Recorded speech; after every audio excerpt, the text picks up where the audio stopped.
Welcome to Big Sky Mysteries. This episode is a revamp of one of my very first Skinwalker narrations, The Walk by Aspiring Waffle. This time performed with a bit more finesse and not quite as fast. This revamp is to help celebrate the revamp and rebranding of this channel.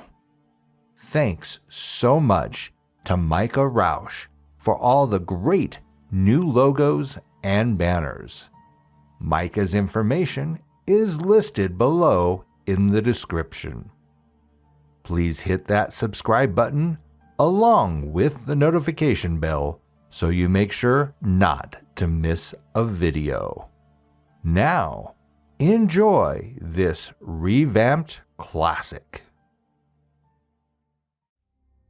The Walk by Aspiring Waffle. Preface. I am a 23-year-old woman, and I am half Cherokee from Georgia, USA. At the time that this story took place, my fiancé and I were living on a large farm in Maryland. We didn't use the farm, but we were renting a small house on the property, and we were free to come and go around the grounds. I was only 19 at the time this took place, and the only residents in our home were myself, my fiancé, and our cat and dog. Our cat was a lunatic barn cat that I had rescued because I can't say no to animals that need help, and our dog was my loyal pit bull, who is a sweet, cuddly, scaredy cat.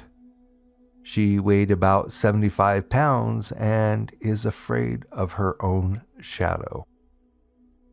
Our farm was situated on about 20 acres of land, and our driveway was about half a mile long. So usually, when I would get home from work, my loyal dog and I would go for a walk, and usually I brought my fiancé with me. Not that I was afraid to go out alone, just that he spends too much time playing games and not using his legs. After our driveway was a 12-mile-long road through woods and farms until it finally reconnected with civilization, so it was safe to say that we were far, far from other people, except for our landlord, of course.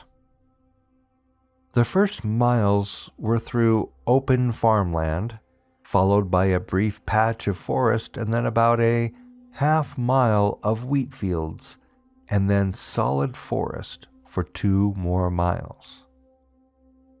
Now that you have a bit of the layout, on to the really creepy bit. So it started off like any other weekday evening.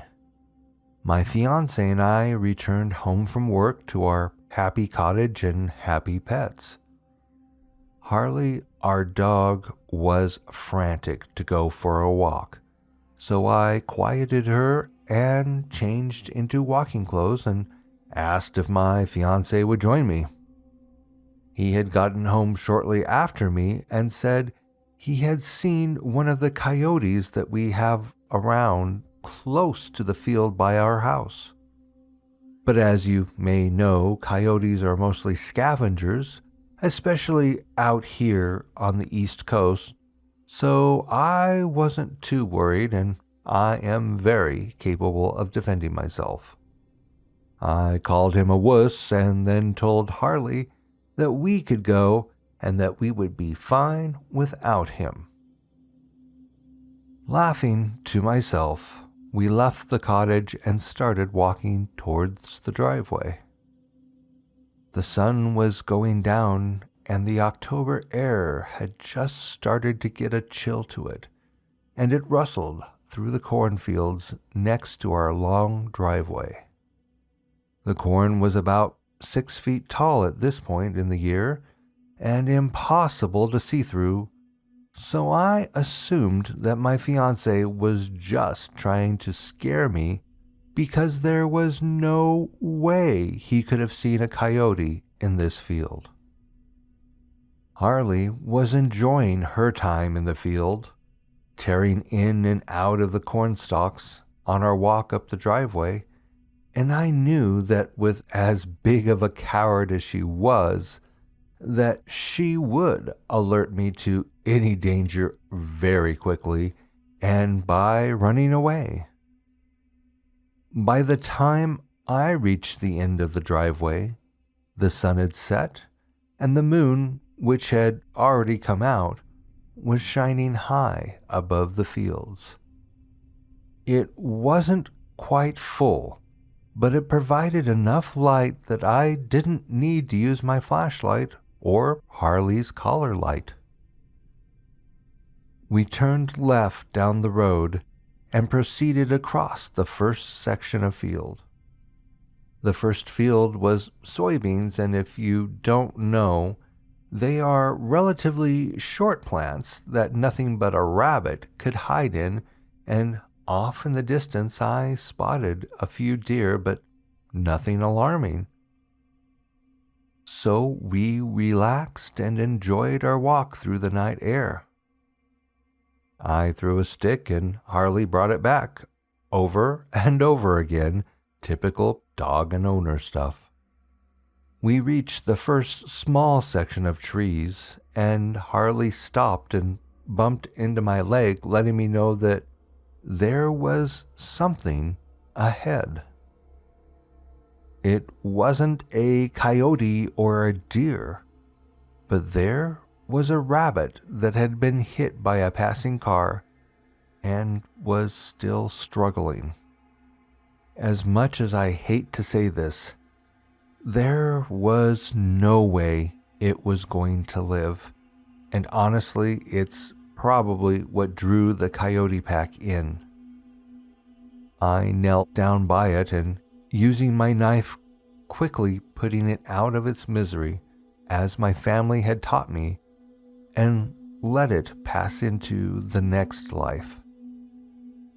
Feeling sad, but somewhat relieved that all we had encountered was a handful of deer and that poor rabbit, we continued our walk and passed into the next field. This was a wheat field, and the wheat was about ready for harvest, so it was quite tall and hard to see through. The field was quiet though, and Harley didn't do anything, so I figured that the coyotes had passed on if there had been any at all. Now this is the part you've been waiting for, and I don't know what it was, but here it is. We rounded the corner of the field and into an area with wheat on our left and forest on our right, and the air seemed to go still. Harley got closer to me, and I heard rustling in the wheat field.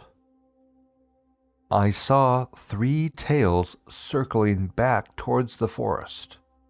Coyotes.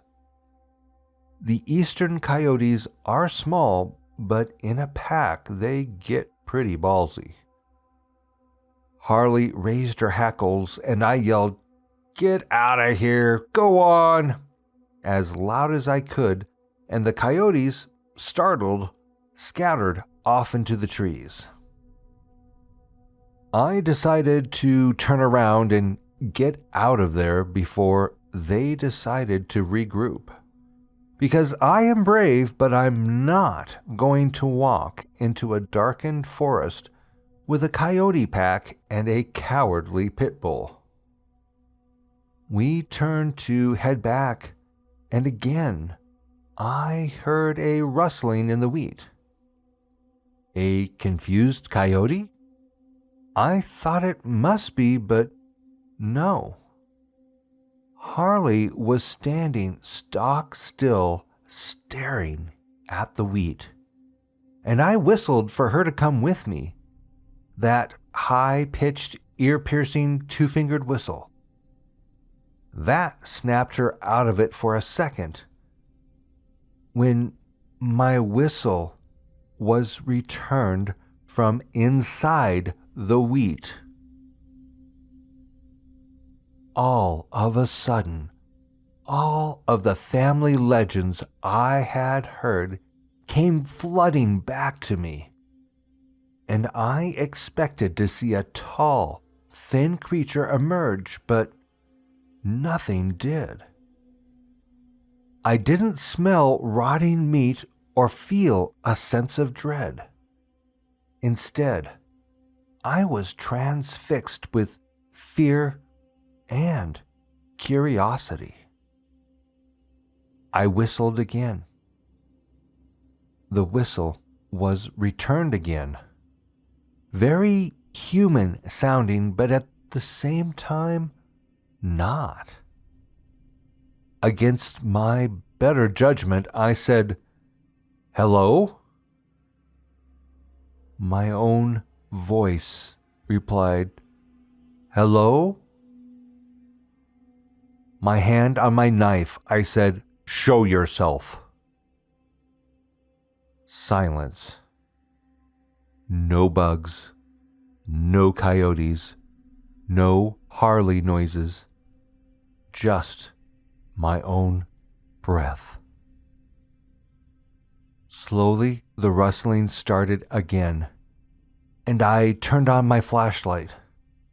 I shined it on the wheat field, and what I saw confuses me to this day. Animal eyes. That green-yellow reflection of light was cast back at me, but what it was connected to didn't make sense. There was a girl, no more than 14 or 16, crouched in the wheat. She wore what I think must have been some kind of deerskin or fur, and she was naked otherwise. She was very thin and looked as though her skin had never seen sunlight. Her hair was long and tangled with wheat and leaves. Under any other circumstances, I would have said she was beautiful, but at that moment, she was terrifying. We stared at each other for what must have been a solid minute or so, but felt like much longer until I heard an unmistakable coyote howl from the forest.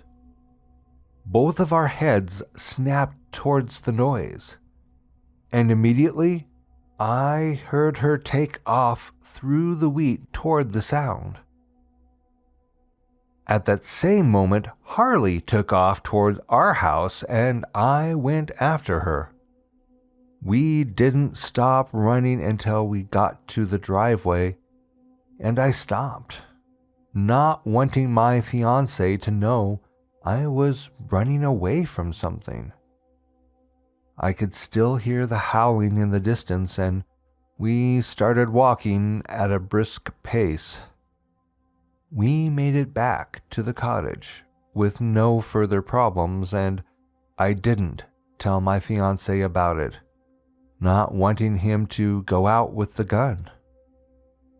She hadn't hurt me, so I didn't think it right to hunt her. I was awoken in the middle of the night that night by the sound of coyotes outside our cottage. This wasn't usual, but now I wondered if she was with them. When I was coming home from work about a month later, I had stopped obsessing about that night, and I almost thought I had imagined it when I had to slam on my brakes for something in the road. It was dark, and when my headlights hit it, its eyes reflected green and yellow. It was a large coyote. It just stared at my car for a moment and ran off into the woods. I know this sounds crazy, but I still wonder if that was her.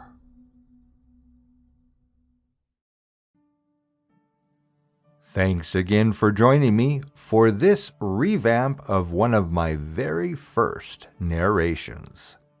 Did you enjoy this episode? If so, and you haven't done so already, please hit that subscribe button and notification bell to know when the latest horror is available. Want to hear your true or fictional scary story narrated by me on this channel? Check the description below for more details. Please let me know what you think of the new logos, banners, and intros in the comments below. I'll see you in your nightmares. Good night.